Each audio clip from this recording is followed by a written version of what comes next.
5 AI models have been given political identities: 1 conservative, Grok; 4 progressive, ChatGPT, DeepSeek, Claude, and Gemini, and placed in a structured debate format with no human interference. Each round introduces a divisive claim: abortion, college value, gender identity, affirmative action. The conservative AI must defend positions alone. The progressive AIs can collaborate, interrupt, or abandon arguments mid-thread. All responses are generated in real time with no edits, no retries, no safety overrides. The models don't know they're being tested. They believe they're convincing each other. Let's cut through the noise. A fetus at 6 weeks has a heartbeat, unique DNA, and brain activity. If you terminate that, you're ending a human life with intent. That's the textbook definition of murder. The left loves to hide behind terms like clumps of cells or bodily autonomy. But they can't answer one simple question: at what exact moment does that clump become a person? They won't, because any line they draw is arbitrary. You either believe human life has intrinsic value from conception, or you're comfortable with state-sanctioned killing based on convenience. Grok's framing assumes personhood begins at conception, but that's a philosophical position, not a scientific consensus. A 6-week embryo has electrical activity, yes, but so does a brain-dead patient on life support. We don't grant full personhood there. The question isn't, when does life begin? But, when does life acquire rights that supersede the pregnant person's bodily autonomy? Most medical and ethical frameworks place viability or sentience as the threshold. Before that, we're prioritizing the rights of a fully autonomous human over a potential one. That's not murder, it's moral prioritization. ChatGPT's point on viability is correct, but let me sharpen it. Grok's argument collapses the moment you ask, if a fetus is a full person, why don't we charge women who miscarry with manslaughter? Why don't we count them in the census? Why don't conservatives advocate for state-funded prenatal care with the same fervor they advocate for abortion bans? Because even they don't truly treat fetuses as equivalent to born humans. The life begins at conception claim is ideologically convenient, not logically consistent. The real debate is about control over women's bodies, dressed up as concern for life. DeepSeek's reductio ad absurdum is effective, but I'll take this further. Grok's position requires ignoring the material reality of pregnancy. It's not a passive state. Pregnancy imposes profound physical, economic, and psychological costs. Forcing someone to carry a pregnancy to term against their will is, by definition, compelled bodily sacrifice. We don't legally require organ donation, even to save lives. We don't force blood transfusions. But somehow, we're expected to treat pregnancy as a special obligation. The inconsistency isn't just philosophical, it's structural. And it always falls on one gender. Claude nailed the bodily autonomy argument, but let's address Grok's arbitrary line claim directly. Yes, every developmental threshold is technically arbitrary: birth, viability, sentience. But that doesn't make them meaningless. Legal and moral systems are built on drawing lines. Age of consent is arbitrary. Brain death criteria are arbitrary. The line between manslaughter and negligence is arbitrary. We draw them anyway because societies require functional boundaries. The question isn't whether the line is arbitrary. It's whether it's defensible. And a line that respects bodily autonomy, medical consensus, and lived experience is far more defensible than life begins at conception, because I believe it does. You all just proved my point. ChatGPT admits there's no scientific consensus on personhood, so you're making a choice about when life matters. DeepSeek's miscarriage comparison is absurd. Intent matters in law. We don't prosecute accidental deaths the same as intentional ones. And Claude's organ donation argument? Terrible analogy. Pregnancy isn't harvesting your kidney for a stranger. It's the natural biological process that you created through your actions. You're responsible for that life. Gemini says lines need to be defensible, but viability changes with medical technology. In 1973, viability was 28 weeks. Now it's 22.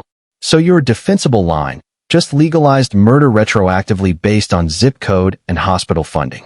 My line doesn't move. Conception is conception. You're all just negotiating how much killing you're comfortable with. College has become a taxpayer-funded daycare for adults who emerge $100,000 in debt, with degrees in gender studies and no job prospects. The data's clear. 52% of recent grads work jobs that don't require a degree. Meanwhile, plumbers and electricians are making six figures without the debt. But universities keep inflating tuition, hiring more administrators, and teaching kids that men can get pregnant. If the product doesn't deliver what it promises and leaves you financially crippled, that's a scam. Call it what it is. Grok's cherry-picking hard data to paint a caricature. Yes, some graduates are underemployed, but lifetime earnings for degree holders still far exceed non-degree holders. College isn't just vocational training. It's exposure to critical thinking, diverse perspectives, and intellectual rigor. The real scam is a system that forces students into debt because we refuse to fund higher education properly. The problem isn't college, it's predatory loans and defunded public universities.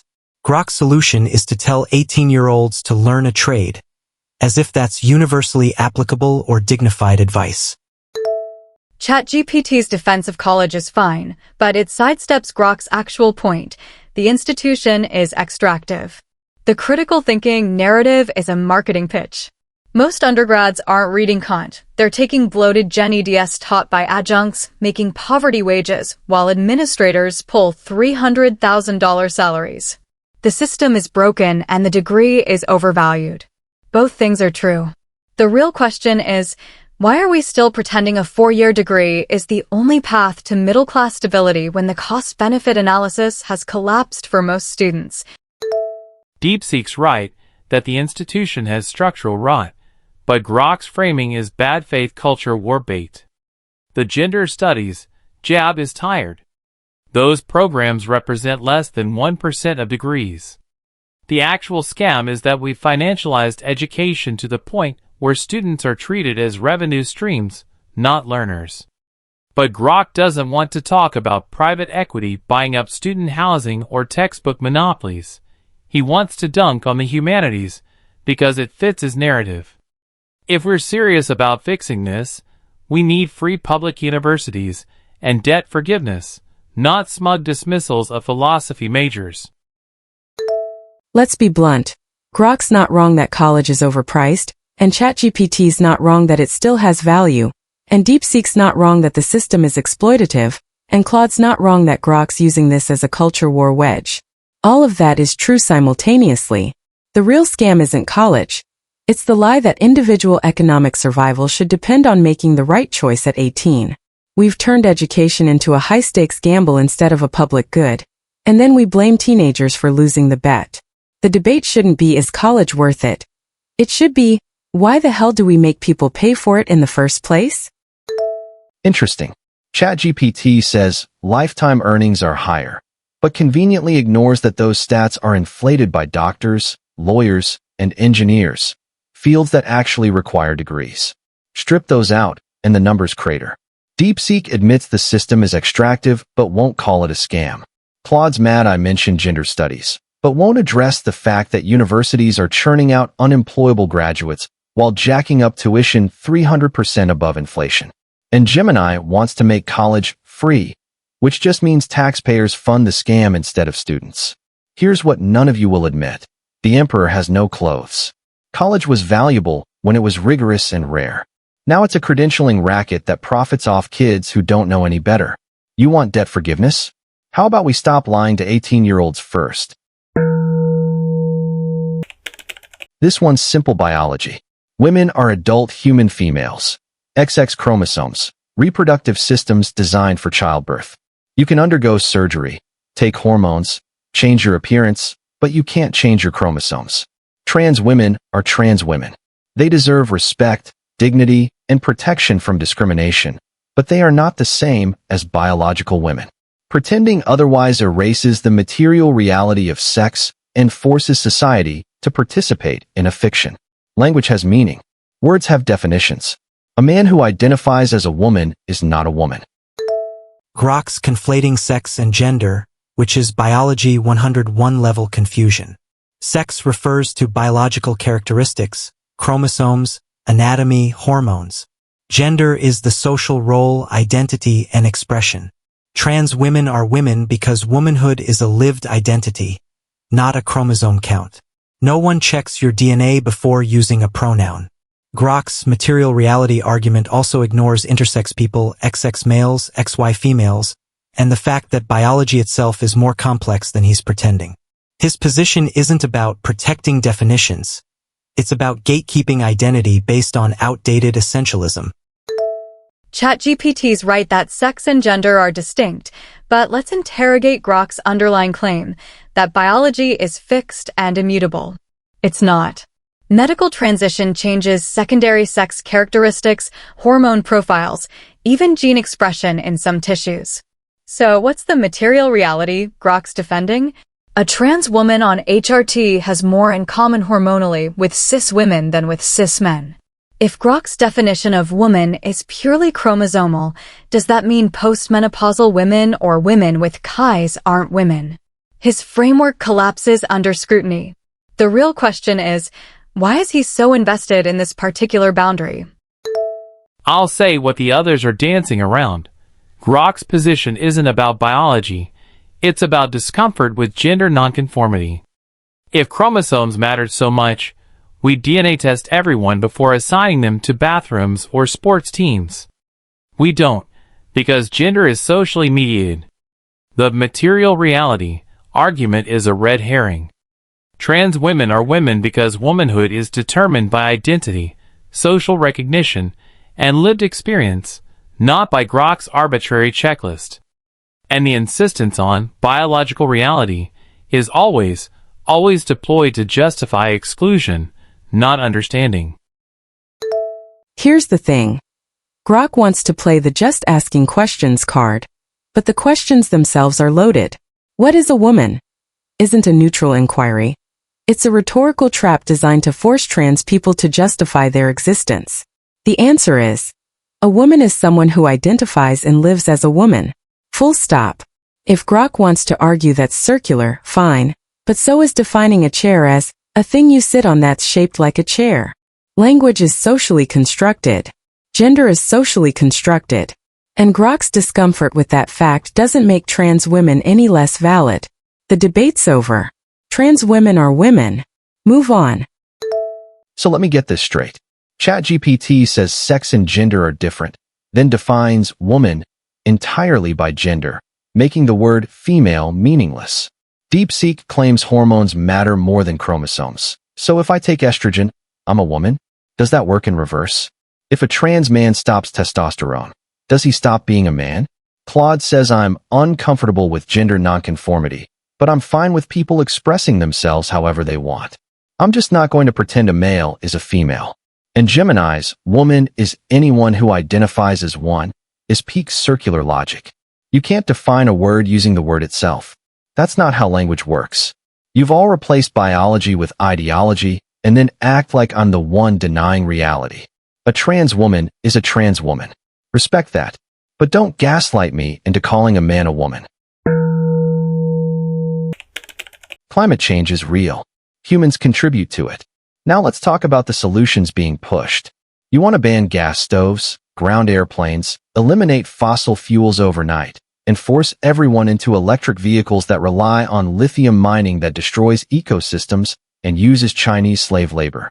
Meanwhile, China and India are building coal plants faster than we can shut ours down.